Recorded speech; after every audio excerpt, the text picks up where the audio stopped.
Movie कहानी की शुरुआत होती है। सेसिलिया रात के बीच में उठती है। वो अपने बिस्तर से निकलती है, कोशिश करती है कि अपने शौहर एड्रियन को ना जगाए। फिर वो बिस्तर के नीचे से वो दवा निकालती है जो उसने छुपाई हुई थी। जब वो बेडरूम से निकल रही होती है, एड्रियन नींद में हिलता है जो उसे अचानक डराता है। सेसिलिया आराम और एहतियात से ड्रेसिंग रूम में जाती है, जहाँ से वो एक डफल बैग निकालती है जो कपड़ों से भरा होता है और उसमें दवा भी डाल देती है। इसके बाद वो हॉलवे कैमरे को अपने सोते हुए शौहर की तरफ घुमाती है और चेक करती है कि वो काम कर रहा है ताकि वो उस पर नजर रख सके। फिर वो एक कमरे में जाती है जो लेबोरेटरी लगता है और वहाँ घर के कैमरास और अलार्म को डिसेबल कर देती है। जो भी आवाज वो करती है उससे डर लगता है और वो कैमरा चेक करती है कि एड्रियन जाग तो नहीं गया। वो जल्दी से कपड़े बदलती है और चुपके से गैरेज के रास्ते घर से निकल जाती है। जियूस जो उनका कुत्ता है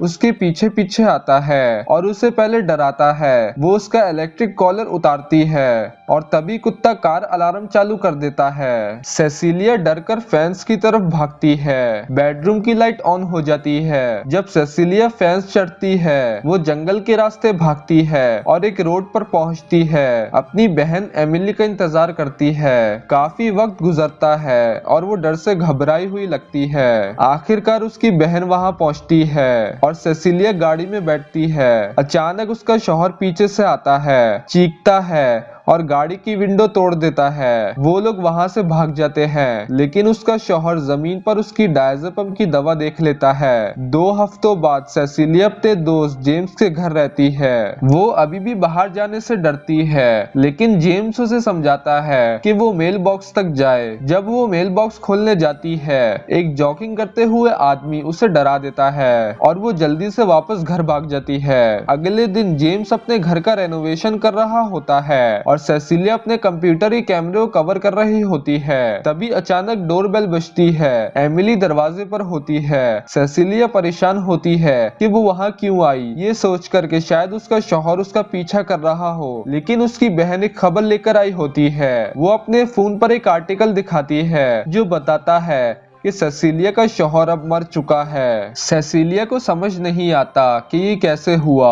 वो जेम्स और एमिली को बताती है कि कैसे उसका शौहर उसे कंट्रोल करता था। उसके कपड़ों से लेकर उसकी बातों और सोच तक हर चीज उसकी मर्जी के मुताबिक होती थी। उसका एब्यूज सिर्फ फिजिकल वायलेंस तक सीमित नहीं था, वो उसकी जिंदगी के हर पहलू पर कब्जा रखता था। अगले दिन सेसिलिया आसानी से घर के बाहर चलने के काबिल होती है। वो खुद लेटर्स लेने जाती है और उसके दोस्त जेम्स और उसकी बेटी सिडनी उसकी हिम्मत की तारीफ करते हैं। जेम्स देखता है कि एक लेटर स्पेसिफिकली सेसिलिया के लिए है। बाद में सेसिलिया और एमिली एक लॉ ऑफिस में होते हैं। एड्रियन का भाई जो एक लॉयर है, मरहूम के आखिरी विशेस पढ़ता है। एड्रियन ने सेसिलिया के लिए $5 मिलियन छोड़े हैं, लेकिन इस शर्त के साथ कि वो कभी किसी क्रिमिनल चार्ज में ना आए या मेंटल इंस्टेबिलिटी का शिकार ना डिक्लेयर किया जाए। उस रात सेसिलिया सिडनी और जेम्स को एक गिफ्ट के साथ सरप्राइज करती है, उनका शुक्रिया अदा करते हुए कि उन्होंने उसका ख्याल रखा। जेम्स को एक बड़ी सी लेटर मिलती है और सिडनी के लिए एक बैंक अकाउंट होता है जिसमें इतनी रकम होती है कि वो फैशन स्कूल जा सके। सब मिलकर सेलिब्रेट करते हैं और फिर सेसिलिया अपने रूम में चली जाती है। सेसिलिया को लगता रहता है कि कोई उसे देख रहा है। अगले सुबह जेम्स काम के लिए निकलता है और सेसिलिया से कहता है कि वो सिडनी को उठा दे। वो सिडनी को उठा देती है, लेकिन चूल्हा चालू छोड़ देती है। नाश्ता जल जाता है और सिडनी फायर एक्सटिंग्विशर से आग बुझाती है। उसी दिन सेसिलिया घर में अकेली होती है, लेकिन उसे अजीब सा एहसास होता है जो उसे जांचने पर मजबूर कर देता है। वो पूरा घर चेक करती है, लेकिन कुछ नहीं मिलता। अचानक वो घर का सामने का दरवाजा खुलता सुनती है। सेसिलिया एंट्रेंस चेक करती है, लेकिन वहाँ कोई नहीं होता। फिर भी उसे अजीब सा लगता रहता है।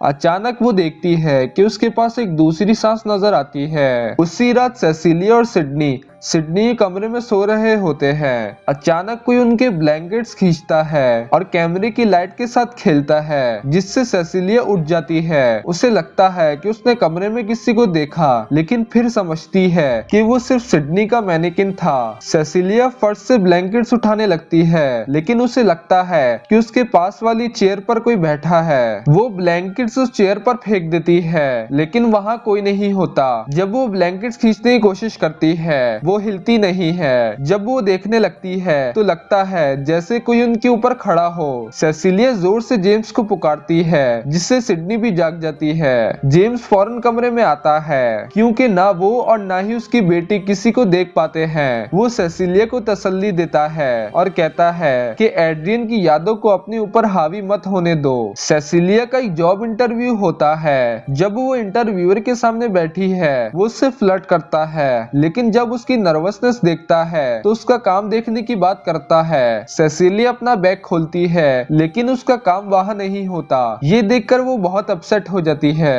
और बेहोश हो जाती है। जेम्स हॉस्पिटल में उसके साथ होता है, जब डॉक्टर उसे कहता है वो रिलैक्स करे जब तक उसके लैब रिजल्ट्स नहीं आते। सेसिलिया शावर ले रही होती है, तभी वो फोन बजने की आवाज सुनती है। सेसिलिया फोन उठाती है और उसका डॉक्टर बताता है कि उसके बेहोश होने की वजह उसके सिस्टम में डायज़ेपम की ज्यादा मात्रा है। सेसिलिया बाथरूम के सिंक पर डायज़ेपम की एक बोतल देखती है, जिसपे खून की उंगली का निशान होता है। बाद में सेसिलिया जेम्स के साथ एड्रियन के भाई से मिलने जाती है। वो उन्हें डायज़ेपम की बोतल के बारे में बताती है और कहती है कि ये एड्रियन ने वहां रखी थी, लेकिन एड्रियन का भाई इस बात को सीरियसली नहीं लेता। सेसिलिया उन्हें बताती है कि उसे यकीन है कि एड्रियन जिंदा है और उसने कोई तरीका ढूंढ लिया है अपने आप को इनविजिबल बनाने का। उसका कहना है कि एड्रियन का भाई इस बात के बारे में जानता होगा। जेम्स ये सुनकर शॉक्ड होता है और एड्रियन का भाई इस बात को बेकार समझता है। वो कहता है कि उसका भाई उसका भी दिमाग खराब करता था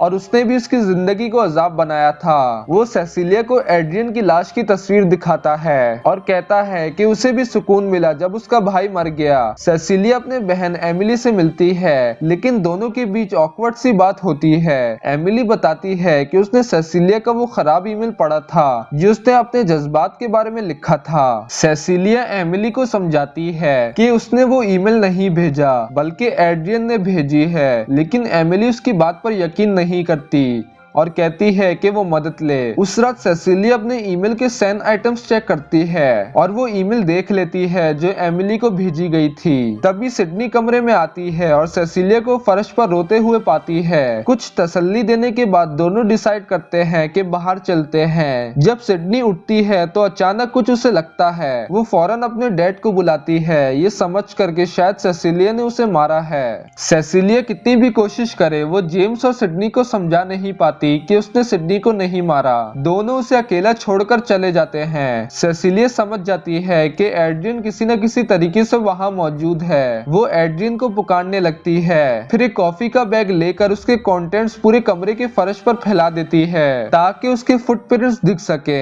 उसके बाद वो दरवाजे के ऑपोजिट साइड में बैठ जाती है, ये यकीन रखते हुए कि एड्रियन वहां है। वो उससे बात करती है और इल्तिजा करती है कि उसे अकेला छोड़ दे। सेसिलिया को ख्याल आता है कि वो एड्रियन के फोन पर कॉल करे। जब वो फोन रिंग करती है तो उसे आवाज छत से आती है। वो छत में चढ़ती है और एड्रियन को ढूंढने लगती है, लेकिन वहां कोई नहीं होता। वो दोबारा फोन कॉल करती है और उस आवाज की डायरेक्शन में जाती है जहां उसे एड्रियन की कीज, एक नाइफ और अपना डिजाइन का काम मिलता है। तभी उसके पीछे से एक आवाज आती है तो वो पेंट का एक डब्बा उठाकर छत के ओपनिंग पर फेंकती है। अचानक एक आदमी के काउंटर्स नजर आते हैं जो पेंट की वजह से दिखता है। वो छत से नीचे उतरती है और उसे ढूंढने लगती है। तभी उसे किचन में पानी की आवाज सुनाई देती है। सिंक पेंट से भरा होता है। अचानक एक इनविजिबल हाथ उसे पकड़कर जमीन से उठा लेता है। वो उसे इधर उधर पटकता है। दोनों के दरमियान जोर से फाइट होती है। एड्रियन का इनविजिबल रूप उसे चेस करता है और गला घोटने की कोशिश करता है, लेकिन सेसिलिया अपने आप को बचाकर घर के बाहर भाग जाती है। सेसिलिया उबड़ उबर ले लेती है और ड्राइवर से कहती है कि उसे उस घर ले जाए जहां वो एड्रियन के साथ रहती थी। जब वो घर पहुंचती है तो वो उबर ड्राइवर से रुकने को कहती है और घर के अंदर जाती है। वहां ज़्यूस उनका कुत्ता उसका साथ देता है। सेसिलिया के साथ कुत्ता बेसमेंट लेबोरेटरी तक जाता है जहां वो सीधा एक गैजेट की तरफ बढ़ती है। वो वॉल पर स्ट्रैप टैबलेट को देखकर समझने की कोशिश करती है कि गैजेट क्या है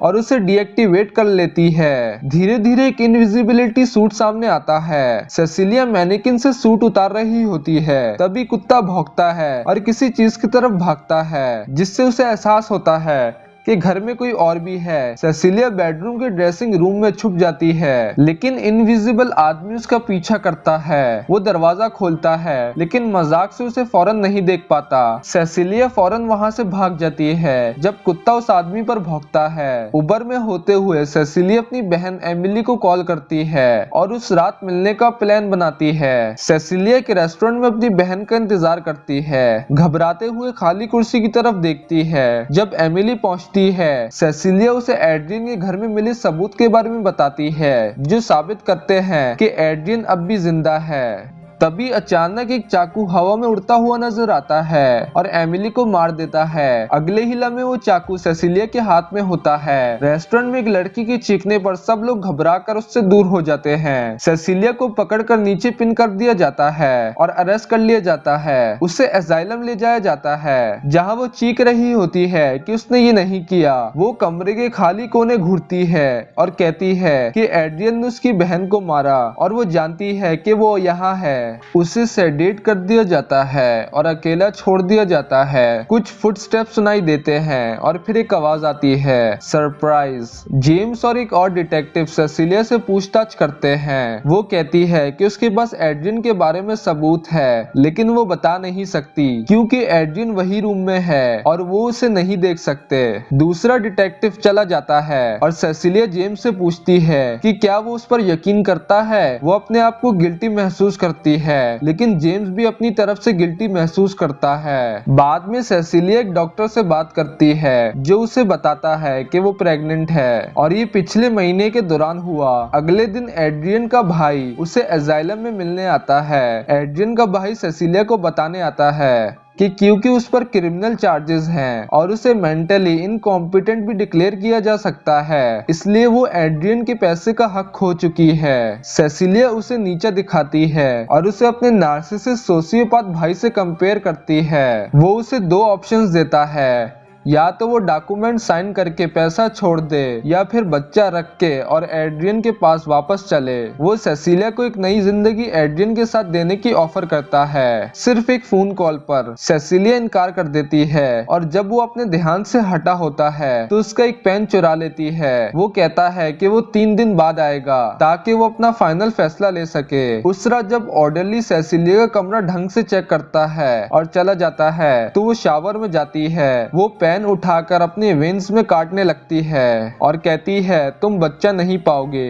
अचानक इनविजिबल आदमी उसका हाथ पकड़ लेता है और वो पेन से उसे बार बार मारने की कोशिश करती है। तभी सिक्योरिटी गार्ड अंदर आता है, लेकिन वो सिर्फ सूट को डैमेज होता देख लेता है। वो स्टन गन से इनविजिबल आदमी को शॉक देने की कोशिश करता है, लेकिन वो इनविजिबल आदमी स्टन गन को गार्ड पर ही वापस लगा देता है। सेसिलिया भागती है, लेकिन 2 गार्ड्स उसे जल्दी रोक लेते हैं। वो उसे वापस कमरे में ले जा रहे होते हैं। तभी वो इनविजिबल आदमी दोबारा आता है और उन्हें मार देता है। फिर और गार्ड्स आते हैं, लेकिन वो सब एक के बाद एक मार दिए जाते हैं, बिल्कुल अनअवेयर होते हुए कि उनके साथ क्या हो रहा है। जब वो लास्ट गार्ड को मार देता है तो वो गन नीचे गिराता है। सेसिलिया उसे भागकर गन उठाती है और उसका पीछा करते हुए स्टेयरवेल तक पहुंचती है। वो उसे मारने के लिए गन चलाती है। दोनों फैसिलिटी से बाहर निकलकर बारिश में भीगते हुए भागते हैं। सेसिलिया गन हाथ में लिए उसका पीछा करती है। वो किसी आवाज को सुनकर उसके पीछे जाती है, जबकि सिक्योरिटी गार्ड्स भी उसका पीछा कर रहे होते हैं। हैं। उसके पास एक खुला ट्रंक दिखाई देता है जहां वो समझती है कि वो छुपा हो सकता है। तभी वो उसे अचानक पकड़ लेता है और उसका गला घोटने लगता है, कह करके अगर वो उसकी बात नहीं मानेगी तो वो उसके प्यारे लोगों को नुकसान पहुंचाएगा, जैसे सिडनी को। सेसिलिया दोबारा उसका पीछा करते हुए जब वो फेंस के बाहर निकलती है तो इनविजिबल आदमी कार से उसकी तरफ तेज भागता है। जब वो उस पर गोलियां चलाती है तो दूसरी कार से टकरा कर क्रैश हो जाती है। सेसिलिया वो कार चुरा कर दोबारा उसका पीछा करती है, बिल्कुल रुकावट के बिना। ड्राइविंग करते हुए वो जेम्स को कॉल करती है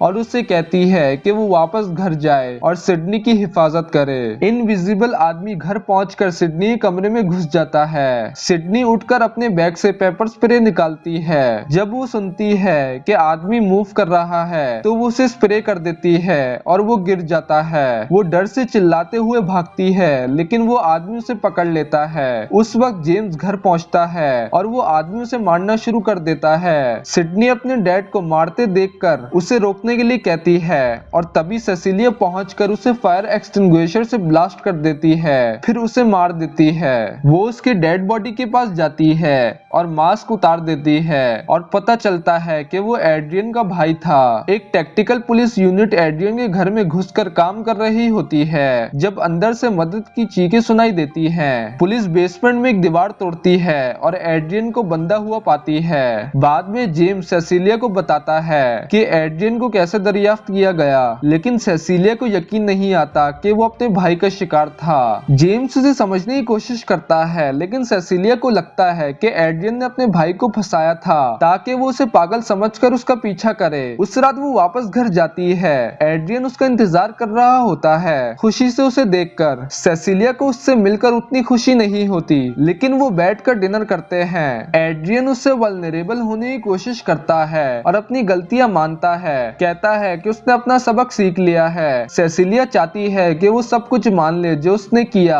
लेकिन एड्रियन ये कहता रहता है कि उसका भाई उसे कंट्रोल कर रहा था। सेसिलिया उसकी कन्फेशन के लिए जिद करती रहती है और इस दौरान जेम्स घर के बाहर खड़ा होता है, दोनों की बातें सुनता है। जब सेसिलिया रोने लगती है तो एड्रियन उसे तसल्ली देने के लिए उसके पास आता है, लेकिन फिर से अपनी कंट्रोलिंग आदत में वापस चला जाता है। सेसिलिया बाथरूम में जाकर अपने आप को साफ कर रही होती है और एड्रियन टेबल पर उसका इंतजार करता है। जब वो कुछ वक्त के लिए गायब रहती है, एड्रियन बेचैन हो जाता है और अचानक अपने आप को मार लेता है। कुछ वक्त बाद सेसिलिया वापस आती है और तुरंत इमरजेंसी सर्विसेज को कॉल करती है। वो सिक्योरिटी कैमरा के ब्लाइंड स्पॉट में जाकर रुकती है और एड्रियन को मरते हुए देखती है। जेम्स दौड़ते हुए घर के पास पहुंचता है जब उसे पता चलता है कि क्या हुआ और वो सेसिलिया को घर के बाहर निकलते देखता है। वो उससे पूछता है कि क्या एड्रियन ने अपने आप को मार लिया, और सेसिलिया के हाथ में जो डफल बैग है उसमें सूट देखकर पूछता है कि क्या उसने ये सब प्लान किया था। सेसिलिया सीधा जवाब नहीं देती, वो घर से बाहर चलती है अपनी सारी चीजें छोड़कर, और यही मूवी कहानी खत्म हो जाती है।